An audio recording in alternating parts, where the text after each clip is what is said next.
सांसद केवल उस पर हस्ताक्षर करता है और यही आपके अंक का कार्य होता है। तो आज सबसे पहले इस बातों के साथ मैं आप सबको अपनी बातें रखूंगा।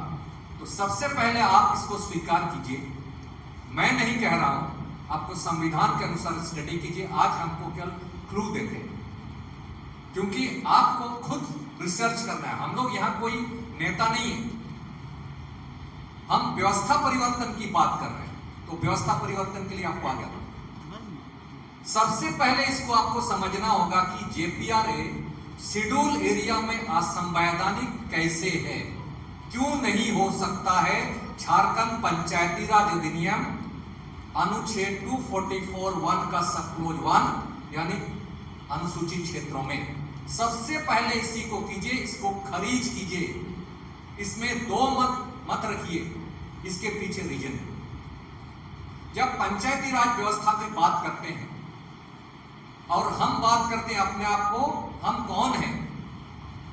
हम हैं खुदखटीदार रैयतों के वंशज, जिनके पूर्वजों ने गांव की स्थापना किया और उस गांव की स्थापना करके रूढ़ी और प्रथा पर एक ग्राम स्वशासन व्यवस्था और सुशासन व्यवस्था को विकसित किया और भारत देश को एक सभ्य समाज के रूप में हमने दिया। हम वो हैं। सबसे पहले आप अपने आप को समझिए कि आपके पूर्वजों ने जंगलों को साफ किया, खेतों को बनाया, गांव को बनाया और खेतीहार जमीन बनाया और एक जगह जंगल से लोगों को एक जगह गांव के रूप में बसने के लिए उन्हें आमंत्रित किया। जब गांव बसा तो वहां से एक समाज की उत्पत्ति हुई जहां आपकी भाषा, संस्कृति, लिपि सारी है। जंगल में जब पाषाण काल में था तो कोई भाषा लिपि नहीं। भाषा लिपि का विकसित तब हुआ जब गांव स्थापित हुआ और गांव की स्थापना आपके पूर्वजों ने की। आपको सबसे पहले इसको समझना है कि आपके पूर्वजों ने गांव को स्थापित किया और खेतों को बनाया, जमीनों को बनाया। यदि हम आज बात करें छोटानागपुर संथाल परगना जिसकी हम बात कर रहे हैं, इसकी शुरुआत होगी पंचायत, तभी आपको समझ में आएगा। झारखंड और छोटानागपुर संथाल परगना 31,000 करीब विलेजों का संघ है, खुदखंडी का। यदि आप रांची में यदि बात करेंगे, हमारा सिंहभूम, मैं सिंहभूम से आता हूं और मेरा पुश्तैनी, प्रथम पुश्तैनी मैं सोए का गांव, खूटी का सोए को गांव से मेरा प्रथम पूर्वज बांगुरडी में गया है। बांगुरडी से दूसरा पूर्वज मेरा रेगाड़ी में आया है। मैं यहाँ का 5वां पीढ़ी, मैं उस वंश का, मैं सोएको गांव का मूल वंश हूं, मैं खूटी का, यहीं से हम आए। तो उसी प्रकार आप भी हैं। तो यदि हम सिंहभूम की बात करें तो सिंहभूम में 4,618 विलेज है जहां मुंडा व्यवस्था है, जहां विल्किंसन रूल्स है, रूढ़ी प्रथा। यदि आप रांची की बात करें, क्योंकि आप रांची भूल गए हमारे साथ, आज आप बस्ती अपने आप को बोलते हैं। बस्ती का मतलब नगर पालिका लोगों को बसाया गया, वो बस्ती हुआ। लेकिन आप अपने आप को भूल गए कि आप थाना संख्या 1, आपका थाना संख्या में आप आते हैं। यदि आपका सिरम भी बोलेंगे तो हम सिरम टोली बोलते हैं, जबकि सिरम एक रेवेन्यू विलेज है। 1951 से पहले ये विलेज है। और आज यदि हम तुपुदना भी करते हैं तो ये भी एक विलेज है। आप अपने आप को भूल गए और नगर पालिका सीमा के अंदर अपने आप को समावेश कर दिए। इसके चलते आपका खुदखटी स्टेटस, स्वशासन स्टेटस आपका खत्म हो गया। 4,050 विलेज है रांची में। यदि आप पलामू में जाएंगे तो 3,518 विलेज है। यदि हजारीबाग में जाएंगे तो 7,538 करीब विलेज है। यदि संथाल परगना में जाएंगे तो 11,860 विलेज है। टोटल करीब हम लोग का छोटानागपुर में 19,806 विलेज है। और टोटल यदि संथाल परगना को मिलेंगे तो 32,000 करीब विलेज है, जिसका आपके पूर्वजों ने बनाया। इसी विलेज के एडमिनिस्ट्रेटिव सिस्टम को डेवलपमेंट करने के लिए अंग्रेजों के शासन काल में पूरा छोटानागपुर और संथाल परगना को आपके पूर्वजों के आंदोलनों के परिणाम स्वरूप south west frontier agency Bengal liberation 13 के तहत एक राज्य का निर्माण 1835 62,000 वर्ग मील, ये है आपका राज्य। लेकिन ये राज्य की परिकल्पना इसीलिए नहीं होगा कि राज्य की परिकल्पना प्रोविंस से होता है। आपको ये समझना होगा प्रोविंस क्या है, एजेंसी क्या है। प्रोविंस का मतलब होता है ब्रिटिश गवर्नर हिज मजिस्ट्री के प्रयोजनार्थ गवर्नर द्वारा प्रशासित, भाषा पर आधारित, सांप्रदायिकता और जातीयता पर आधारित प्रोविंस यानी क्षेत्र, जहां जमींदार लोग होते हैं, खटवाल लोग होते हैं, जागीरदार लोग होते हैं, और वहां पर आपका राजघराना शासन तंत्र रहता है। वहां का शासन तंत्र 1885 में बंगाल कास्कारी अधिनियम 1885 से गाइड होता है बंगाल प्रेसिडेंसी, और आप उसी समय से आप अलग हैं। कहने का मतलब है कि सबसे पहले अपनी पृष्ठभूमि को हमें समझना होगा, जड़ों को समझना होगा, तभी हम लड़ाई को अपने उस मुकाम पर लाएंगे। सबसे पहले 1833 को बंगाल रेगुलेशन 13 के तहत आपको एक स्वशासी परिषद के रूप में स्थापित किया, जहां विधानमंडल का कोई, लेजिस्लेटिव असेंबली का कोई विधि आपका क्षेत्र में नहीं लागू होता है, वर्जित क्षेत्र। और आपके आंदोलनों के परिणाम स्वरूप भारतवर्ष के तमाम आदिवासी क्षेत्रों में जो रैयत, जिसको हम आदिवासी बोलते हैं, वो खुटखटी रैयत लोग, ग्राम के संस्थापक लोग, इस खुटखटी रैयत में आदिवासी भी हो सकता है, मूलवासी भी हो सकता है, दलित समाज भी हो सकता है, यदि नेचर से उन्होंने जमीनों को बनाया, गांव को बसाया। इस सारे के लागू का ग्राम स्वशासन व्यवस्था, उसके अंदर में आपका समाज के अंदर कोई तेली है, कोई तांती है, कोई लोहार है, तो ग्राम सभा का जुरिडिक्शन एरिया में आता है, उस एरिया के अंतर्गत आता है। आप एक ग्राम सभा का जुरिडिक्शन एरिया जो विलेज नंबर 1 से शुरू होता है, आपका थाना संख्या के नाम पर अंकित है, ये आपका जुरिडिक्शन एरिया है। जिस प्रकार एक राज्य का अपना जुरिडिक्शन एरिया होता है, एक देश का अपना जुरिडिक्शन एरिया होता है, वैसे ही आपका गांव, आपका परंपरागत शासन व्यवस्था का अपना जुरिडिक्शन एरिया होता है, जो थाना संख्या से है। और इसी क्रम में 1874 में शेड्यूल डिस्ट्रिक्ट एक्ट 1874 के तहत पूरे भारतवर्ष के तमाम आदिवासी क्षेत्र को, खुटखटी रैयत क्षेत्रों को सूचीबद्ध किया जाता है 1874। ये बातें इसीलिए आपको कह रहे हैं कि आप जड़ों पर पहुंची गए, क्योंकि हम लोग को बार बार मौका नहीं मिलता। और जब यही घटनाएं घटती है 1874 के बाद, जमीनों को स्वामित्व से संबंधित कानूनें बनती है इस देश में। और हमारा इस छोटानागपुर में भारतीय शासन अधिनियम 1892 के तहत छोटानागपुर कास्कारी अधिनियम 1908 पारित होता है। ये जमीन की स्वामित्व को परिभाषित करता है कि उस जमीन पर जहां गांव को बसाया गया है, वहां का जमीनों का स्वामित्व, वहां के स्टेटस कैसे होगा। तब यहीं पर आपको खुटखटी रैयत मिलेंगे, बंदोबस्त रैयत मिलेंगे, अधिभोगी रैयत मिलेंगे, भूस्वामी मिलेंगे, भूधृति मिलेंगे, आपको भुइयारी कुटुंब परिवार का भी मिलेगा, आपको मुंडारी खुटखटी भी मिलेगा। यदि आप बिहार में जाएंगे, बिहार कास्कारी अधिनियम के अनुसार करेंगे, तो ना वहां मुंडारी खुटखटी रैयत मिलेगा, और ना ही भुइयारी कुटुंब परिवार मिलेगा, ना हो खुटखटी मिलेगा, ना अधिभोगी रैयत मिलेगा, ना ही अना अधिभोगी रैयत मिलेगा, ना ही बंदोबस्त रैयत मिलेगा। वहां सिर्फ आपको मिलेगा जागीरदार, जमींदार, खटवाल, जो राजतंत्र काल के समझ, आपको अंतर समझना। और इसी क्रम में 1935 में जब सत्ता का हस्तांतरण होना शुरू होता है, तो पूरा भारत का संविधान, जिस संविधान की आज हम बात कर रहे हैं, ये भारत का संविधान 1935 भारतीय शासन अधिनियम का ट्रू कॉपी, ये ट्रू कॉपी जो लिखा गया 1935 में भारतीय शासन अधिनियम 1935 की धारा 191 और 92 के तहत आपको एक्सक्लूडेड और पार्शियल एक्सक्लूडेड एरिया के रूप में रखा गया है, वही 5वीं अनुसूची और 6वीं अनुसूची आपको समझना होगा। और उसी 1935 में ही जब विधानसभा की बात आती है, फेडरल असेंबली की बात आती है, स्ट्रक्चर की बात आती है, संघीय ढांचा की बात आती है, तो 1935 जो भारतीय शासन अधिनियम धारा 60 के तहत लेजिस्लेटिव असेंबली है, और आप 91 के तहत हैं, यानी आपका लेजिस्लेटिव असेंबली के क्षेत्राधिकार में आप नहीं आते। और यही बात पेशा कानून के साथ और झारखंड जेपीआरए के साथ भी आपको तुलना करना है। सबसे पहले इसीलिए हम कहते हैं कि जब आप बात करेंगे एविडेंस के साथ, ये एविडेंस सबसे पहले आपको समझना है कि संविधान में कितने भाग हैं। आज स्पष्ट तौर से यदि आप रिकॉर्डिंग करते हैं, कहीं यूट्यूब करते हैं, तो स्पष्ट तौर से दिशा निर्देश मैं आप सबों को देना चाहूंगा। आप वायरल कीजिए, बातें कीजिए, सुनिए बात। संविधान में 22 भाग हैं और 12 अनुसूचियां, इसी के अंतर्गत आप हैं। लेकिन हमारे जनप्रतिनिधि लोग इसको स्टडी नहीं करते।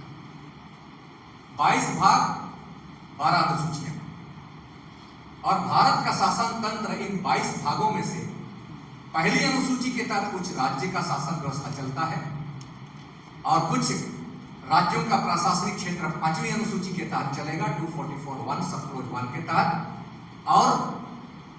और एक अनुसूची है 6ठी अनुसूची 244 सब क्लोज 2, जिसमें 21 पैरा है, उसे शासन तंत्र चलेगा। यानी देश का शासन तंत्र पहली अनुसूची के तहत 5वीं अनुसूची के 6ठी अनुसूची के संघीय ढांचा है, ये फेडरल स्ट्रक्चर। तो पहली अनुसूची को आप सबको समझना पड़ेगा कि पहली अनुसूची होता है, क्योंकि पहली अनुसूची का प्रशासनिक व्यवस्था आपका हस्तक्षेप कर चुका है, घुसपैठ कर चुका है आपका क्षेत्र में, पूरी तरह अंतिम कगार पर है। पहली अनुसूची का मतलब वो स्टेट जो अंग्रेजों के समय में सीधे नियंत्रण में था, मतलब ब्रिटिश डोमिनियन, हिज मजेस्टी के अधीन था और प्रांतों के अधीन उसका शासन तंत्र चल रहा था। और इसका शासन तंत्र को 1956 में भाषा पर आधारित पुनर्गठन किया गया इन राज्यों का। सांप्रदायिकता पर, जातीयता पर आधारित राज्यों का जब पुनर्गठन होता है 1956 को राज्य पुनर्गठन आयोग के तहत, उसमें 9 प्रोविंस और 9 देशी रियासत का विलय होता है। 9 प्रोविंस का मतलब होता है, पहला प्रोविंस जो भाग ए स्टेट जिसको बोलते हैं, भाग बी स्टेट जिसको बोलते हैं, भाग सी स्टेट और भाग डी स्टेट, ये है संविधान का मूल ढांचा। 1949 को भारतवर्ष के सारे राज्यों को ए, बी, सी और डी में डिवाइड किया गया था, लेकिन हम उसमें एक्सक्लूडेड एरिया में थे, ए, बी, सी, डी। ए के अंतर्गत 9 प्रोविंस थे। पहला प्रोविंस असम, उसकी उत्पत्ति असम प्रोविंस से होता है।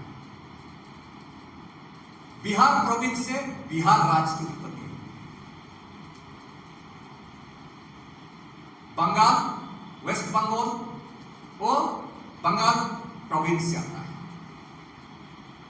बॉम्बे प्रोविंस से बॉम्बे राज्य का गठन होता है। बाद में ये महाराष्ट्र, गुजरात और इसका निर्माण होता है।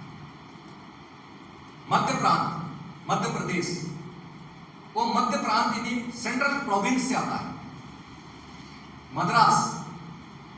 मद्रास प्रोविंस से महाराष्ट्र वगैरह बनता है। पंजाब प्रोविंस से पंजाब राज्य बनता है। उड़ीसा प्रोविंस से उड़ीसा राज्य बनता है। सेंट्रल प्रोविंस से मध्य प्रदेश बनता है और यूनाइटेड प्रोविंस से उत्तर प्रदेश बनता है।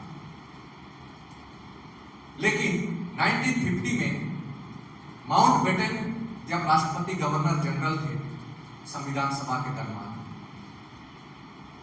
सत्ता का हस्तांतरण होने के बाद डॉक्टर राजेंद्र प्रसाद का सत्ता का हस्तांतरण होता है, साइन होता है। डॉक्टर राजेंद्र प्रसाद ने संविधान आदेश संख्या 09 अनुसूचित क्षेत्र पार्ट ए स्टेट 1950 26 जनवरी को आपको 5th शेड्यूल में अलग कर देता है, क्योंकि शुरू में ही 1935 में आप एक्सक्लूडेड एरिया और पार्शियली एक्सक्लूडेड एरिया के रूप में पहले थे, इसलिए आपको 5वीं अनुसूची में बिल्कुल सेपरेट रखना है।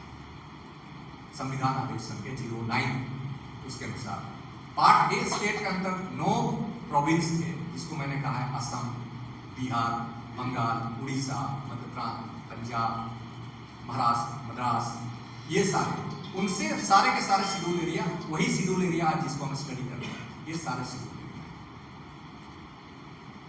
उन घटनाओं के बाद में जब प्रशासनिक व्यवस्था की बात आती है पहली अनुसूची, तो पहली अनुसूची का प्रशासनिक व्यवस्था 4 भागों में। अब भाग को भी समझना, तब हम जेपीआरए को समझ पाए। प्रशासनिक व्यवस्था संघीय ढांचा, फेडरल स्ट्रक्चर है, यानी पहली अनुसूची के राज्य, भारत के राज्य क्षेत्र, जिसको टेरिटोरी ऑफ इंडिया बोलते हैं। संविधान में जरूर स्टडी कीजिए। टेरिटोरी ऑफ इंडिया और यूनियन ऑफ स्टेट बिल्कुल अलग अलग है। टेरिटोरी ऑफ इंडिया का मतलब होता है भाषा पर आधारित राज्यों का समूह, पहली अनुसूची। 5वीं अनुसूची में अनुसूचित क्षेत्र, अनुसूचित क्षेत्र खुद एक राज्य है, खुद एक स्टेट है। अनुसूचित क्षेत्र कोई छोटा सा क्षेत्र नहीं है, एक खुद अपने आप में एक स्वशासित राज्य है, जहां विधानमंडल और संसद का कानून लागू होता है। और 6ठी अनुसूची ये है संघीय ढांचा, पहली अनुसूची, 5वीं अनुसूची। लेकिन जब प्रशासनिक एडमिनिस्ट्रेटिव की बात करते हैं, जो आज हम बात कर रहे हैं, पेशा कानून एडमिनिस्ट्रेटिव सिस्टम की बात करता है, तो एडमिनिस्ट्रेटिव सिस्टम को समझने के लिए आपको भी इस संविधान का एडमिनिस्ट्रेटिव सिस्टम को फॉलो करना पड़ेगा। भारत का शासन तंत्र भागों से बटा हुआ है संविधान का। पहला भाग संविधान भाग 5। संविधान भाग 5 का एडमिनिस्ट्रेटिव सिस्टम संघ का मामला है। उस संघ में अनुच्छेद 52 से लेके 151 तक अनुच्छेद, 52 से 151। 52 में राष्ट्रपति है, कार्यपालिका है, उपराष्ट्रपति है, और 78 तक कार्यपालिका शक्तियों का विस्तार है। 79 में विधायिका की शुरुआत होती है, संघ की विधायिका, क्योंकि आप पेशा कानून आपको संसद बता रहा है कि आपको अपनी विधायिका, कार्यपालिका और न्यायपालिका की स्थापना करना है, आपको करना। और यही कार्यपालिका, विधायिका और न्यायपालिका मतलब आप खुद सरकार बना रहे हो, आप खुद सरकार बनाओगे, बाद में आपका शासन तंत्र आपको चलाना है। झारखंड सरकार का शासन तंत्र से बाहर बाद में आपको बताएं। भाग 5 का 78 विधायिका शुरू होता है 79 से। विधायिका में संसद भवन है, क्योंकि आप यदि यहां बात करेंगे तो आपको यही स्ट्रक्चर तैयार करना है, क्योंकि जब कार्यपालिका है तो आपकी कार्यपालिका क्या होगी पेशा कानून के अनुसार, फिर शुरू। यदि विधायिका है तो उसका विधायिका का क्या नाम होगा, इसीलिए हम ये कर रहे हैं कि विधायिका संसद है 79, 80 में राज्यसभा है, 81 में लोकसभा है। फिर न्यायपालिका, विधायी शक्ति, राष्ट्रपति की विधायी शक्ति आपको 123 के तहत, जो उसको सर्वोच्च देता है। फिर न्यायपालिका आती है 124 से न्यायपालिका, यानी एक भाग का शासन तंत्र को चलाने के लिए कार्यपालिका, विधायिका और न्यायपालिका की स्थापना आपको करना पड़ता है संविधान में। ये भाग 5 है, क्योंकि हम स्टेट की बात कर रहे हैं, स्टेट प्रभावित कर रहा है। अब हम झारखंड, इसको बिहार के साथ जोड़िए। ये भाग 6 का प्रशासनिक मॉडल है। भाग 6 अनुच्छेद 1 से 4, 1 और 4 हम 244 सब क्लोज 1 में, और यहाँ के 5वीं अनुसूची स्टेट का प्रशासनिक व्यवस्था 52 से लेकर चलता है 237। ये अनुच्छेद है स्टेट का। संघ का 52 से लेकर 151। राज्य का प्रशासनिक व्यवस्था, राज्य का मतलब परिभाषा को पकड़िए, अनुच्छेद 12 और 36, उसके बारे में स्पष्ट लिखा है कि स्टेट का मतलब क्या होता है। स्टेट का मतलब होता है 1956 को पुनर्गठन आयोग के तहत जिन राज्यों को भाषा पर आधारित निर्माण किया गया, वही स्टेट का मतलब होता है। लेकिन आपका निर्माण 1950-56 में तो नहीं हुआ, 1950 से पहले से ही है शेड्यूल एरिया में। तो हम इस स्टेट का लेजिस्लेटिव असेंबली के अधीन हम क्यों हैं? क्योंकि आपकी विधायिका जो है स्टडी नहीं। इसीलिए देखिए आज विधानमंडल का हस्तक्षेप आपके ऊपर है। आपको अंग्रेज ने पहले ही सावधान कर दिया था कि लेजिस्लेटिव असेंबली और पार्लियामेंट का कोई कानून शेड्यूल एरिया में नहीं लागू होना चाहिए। इनकी भाषा, इसकी परंपरा, रीति रिवाज, जमीन के स्वामी खुद हैं और राज्यों में जमीन का स्वामी राज्य सरकार होता है। केंद्र यदि आप बात करेंगे, उसकी व्याख्या बात करेंगे भाग 1 में, संघ का जमीन केंद्र के अधीन होता है। आपका जमीन का स्वामी खुद आप हैं, इसको आपको समझना है जमीन का स्वामी। तो 152 से लेके जिसकी हम व्याख्या कर रहे हैं 237 राज्यपाल आते हैं, कार्यपालिका परिभाषा नंबर 1 में, 152 में, 153 में राज्यपाल है। राज्यपाल की कार्यपालिका शक्ति आपका 168 तक है, 68 तक। 69 में राज्य विधानमंडल है, जो पेशा कानून में आपका 4 में लिखा हुआ है, राज्य विधानमंडल सामाजिक परंपराओं रीति रिवाजों से असंगत कानून नहीं बनाए। ये राज्य विधानमंडल की व्याख्या है, तो आपको राज्य विधानमंडल की व्याख्या को भी समझना चाहिए। तो आज के समय में जो राज्य विधानमंडल है आपका 168 के तहत, 169 में विधान परिषद और 170 में आपका विधानसभा। तो विधानसभा का मतलब किसको आप चुन के लेंगे? विधायक। तो विधायक लोगों का शासन तंत्र 5वीं अनुसूची में आ रहा है 244(1) में। आप हस्तक्षेप तक नहीं कर पा रहे, यानी आप संविधान से अनभिज्ञ हैं। संविधान से अनभिज्ञ हम। तो अंतिम में भाग 8 का प्रशासनिक व्यवस्था संघ राज्य क्षेत्र है, 239 से 244। अब सवाल उठता है जो पंचायती व्यवस्था है, जिस पर फोकस करना है आप सबों को। पंचायती राज व्यवस्था कौन सा है? बिहार के तर्ज पर जो शासन तंत्र को स्थापित किया गया, जहां जमींदार लोग होता है, घटवाल लोग होता है, जिसका नेचर वहां का शासन तंत्र, और वो ग्रामीण क्षेत्रों का स्वशासन व्यवस्था से रिलेटेड है। लेकिन वो ग्रामीण क्षेत्र खुदखंडी नहीं है, वो राज्य सरकार के अधीन जमीन है वहां, और वहां पर 1992 को सत्ता का विकेंद्रीकरण कराया गया संविधान के द्वारा कि नहीं, राज्य सरकारों को अभी अपनी सत्ता का विकेंद्रीकरण करना पड़ेगा और राज्य सूची और समवर्ती सूची को डिवाइड करना पड़ेगा।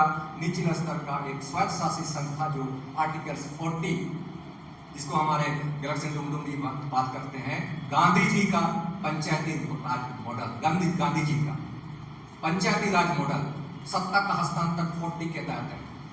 हम स्वशासित लोग हैं, जमीन हमारी है, लेकिन गांधी का प्रशासनिक मॉडल उन राज्यों के लिए जहां जमीन राज्य सरकार का होता है, वहां का प्रशासनिक व्यवस्था 1992 को सत्ता का हस्तांतरण होता है। और इसी सत्ता का हस्तांतरण में इतने मुखिया लोग, जिला परिषद लोग हैं, अभी तक कुछ नहीं समझ में आ रहा है कि निर्वाचन आयोग 243 के तहत निर्वाचन आयोग इलेक्शन कराया है, यानी वो लोग सरकार खुद निचले स्तर का सरकार है वो लोग, और 11वीं अनुसूची पर 29 विषय पर उसको कानून बनाना है। विधायिका, कार्यपालिका और न्यायपालिका शक्ति उसको मिला है संविधान में, लेकिन पंचायती राज विभाग के अधीन कर्मचारी के रूप में वो काम करते हैं। ये स्वशासन का प्रशासनिक मॉडल है, सामान्य क्षेत्र का प्रशासनिक मॉडल। जो भाग 9 है, वो भाग 6 का प्रशासनिक मॉडल आज भी हस्तक्षेप कर रहा है राज्य सरकार, क्योंकि संविधान का अनुच्छेद उनको नहीं मालूम। ये स्वतंत्र इकाई है सामान्य क्षेत्र का पंचायती राज मॉडल, जो 11वीं अनुसूची पे काम करेगा। एक दूसरे को ऊपर नीचे रख दिया, 11वीं अनुसूची में कैसे काम करेगा? दोनों टकरा जाएंगे। जिला परिषद है, उसके नीचे पंचायत है, उसके नीचे ग्राम पंचायत है, कानून का कौन बनाएगा? यदि केंद्र सरकार, राज्य सरकार, संसद भी एक ही कानून बनाएगा, राज्य सरकार भी वही कानून में, तो टकराव होगा, तो सेम हुआ है। लेकिन हमारा क्षेत्र में जो भाग 9 का मामला है, आज आपको स्पष्ट करते हैं कि भाग 9 जिसको आपको खरीज करना है, सबसे पहला खरीद करने का एक ही कारण है कि भाग 9 1992-73 संविधान संशोधन के उपरांत अनुच्छेद 243A से लेकर 243O को जोड़ा गया है। तो संविधान में 1950 से पहले उस भाग 9 में क्या अनुच्छेद था? क्योंकि 1992 में यदि सरकार ये बोलती है कि संविधान का भाग 9 1992 के बाद पंचायत शब्द को जोड़ा गया है संविधान में, तो 1992 से पहले उस संविधान का भाग 9 में और 243A में कौन सा प्रशासनिक व्यवस्था विद्यमान था 1992 से पहले? क्योंकि पंचायत तो 1992 में है, उससे पहले क्या था? उससे पहले उस प्रशासनिक व्यवस्था में अंडमान निकोबार का प्रशासनिक व्यवस्था मौजूद था, जो 1992 को वहां से हटाया गया, 1992 से हटाया। और हम 5वीं अनुसूची के लोग हैं, जो संविधान की मूल रचना 1949 में 5वीं अनुसूची में हमको सूचीबद्ध किया गया है। शुरू से ही किसी संसद का कानून द्वारा हमको 5वीं अनुसूची नहीं दिया गया है, केवल इस संविधान ने हमको 5वीं अनुसूची दिया है। इस संविधान ने हमको 5वीं अनुसूची दिया है। इस संविधान ने हमको भाग 10 दिया है। हमारा 5वीं अनुसूची भाग 10 से गाइड होता है, और आपका पंचायती मॉडल आपका भाग 9 से गाइड होता है। केंद्र सरकार संघ राज्य क्षेत्र जहां दिल्ली है वो भाग 8 से गाइड होता है। राज्य सरकार का प्रशासनिक मॉडल भाग 6 से गाइड होता है। केंद्र सरकार का प्रशासनिक मॉडल भाग 5 से गाइड होता है। हम भाग 10 से गाइड होता है, यानी हम बिल्कुल ही सेपरेट एक प्रशासनिक ढांचा है जहां पर संसद और विधानमंडल का कानून एप्लीकेबल है। तो ऐसा स्थिति में पंचायत राज व्यवस्था को कैसे डाल सकता है? संघीय ढांचा का मामला है।